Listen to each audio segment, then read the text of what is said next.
At kaugnay po ng balita yan, makakausap natin si DepEd Assistant Secretary Tony Umali.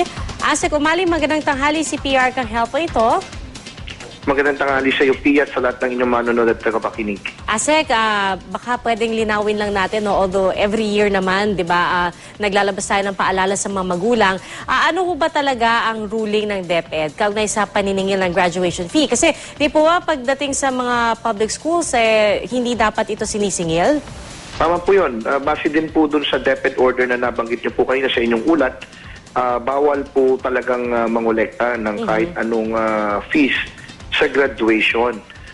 Kaya nga lamang po may kasunod po yan na kung ang PTA ay magkakasundo, ang mga magulang ay magkakasundo, sila na po ang nag-usap at nagsabi na gusto po nila dahil ito po ay isang beses lang mangyari sa isang taon at gusto po nila maging memorable ito, ay maaari po sila pero hindi po ito pwedeng maging sapilitan, una, at pangalawa, hindi po pwedeng mangolekta ang aming mga guro o punong guro at kung sino mang kawani ng departamento. So kumbaga yung PTA pwede nilang sabihin, kayo mga magulang na pagkasunduan natin magbigay tayo ng halimbawa 500 pesos, pero hindi pwedeng kung hindi ka magbibigay ng 500, hindi ka makakamarcha.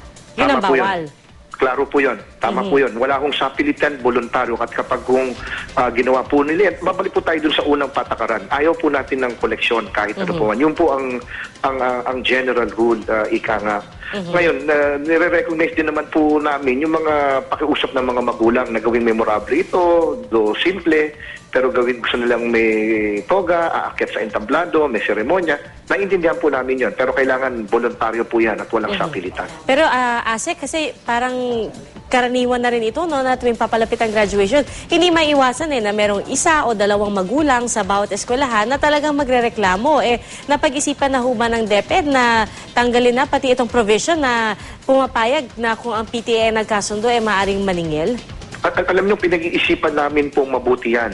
At sa katunayan, mayroon po tayong mga division na mahigpit ang ating mga school division superintendent dahil para wala na nga lang, uniforme lamang, mag-aakit lang ng mabilis at napakasimpleng seremonya. Ang nangyari po dyan, ang mga magulang naman po ang pumupunta sa amin at nagre-reklamo.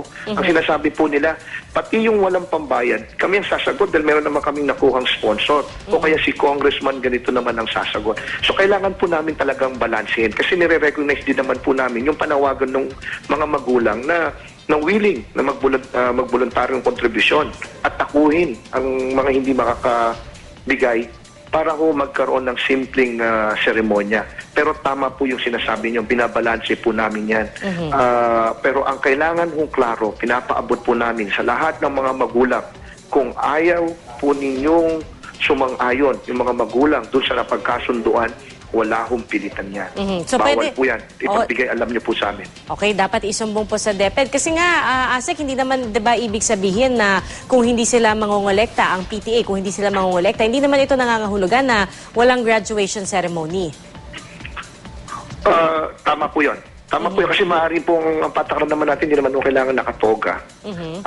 Hindi naman po kailangan umupa ng mga upuan na gagamitin po nila. Mayroon pa rin pong mangyayaring na simpleng seremonya. Tama po yun. Pero Asek, on one hand, di ba sabi nyo nga po, pinag-iisipan ng DepEd na tanggalin na itong pangongolekta ng fees ng PTA kahit voluntary. Hindi ho ba nagiging usapin din kung maaari bang taasan na yung budget para sa mga graduation ceremony para hindi na humantong sa ganito? Wala naman po tayong problema po doon. Kaya lang mayroon po tayong dapat paglaanan ng ating mga pondo o yung MOOE. Okay. Doon po nila kinukuha o yung kung sakasakaling meron silang simple seremonya. Kasi kung iisipin po natin, hindi naman kinakailangan gumastos po ng extra kung talagang wala kong mag-uniforme lang po ang mga bata, magsasama-sama sila sa quadrangle, aakyat po sila doon sa stage nila. Wala na akong gagastusin. Kaya nga po lamang, kaya ho yan nagiging usapin sa totoo po lamang. Marami ho talagang magulang at nais ko pong sabihin na mas marami po ang mga magulang na gusto nila magkaroon ng seremonya. Alright. Pero ayaw po namin mawala yung aming patakaran na hindi po pwedeng mangolekta ang ating paaralan. Kailangan klaro po yan. Okay, so malinaw po yan. So ASEC, kung magsusumbong, dediretso po ba sa main office or sa superintendent? Kanino po isusumbong?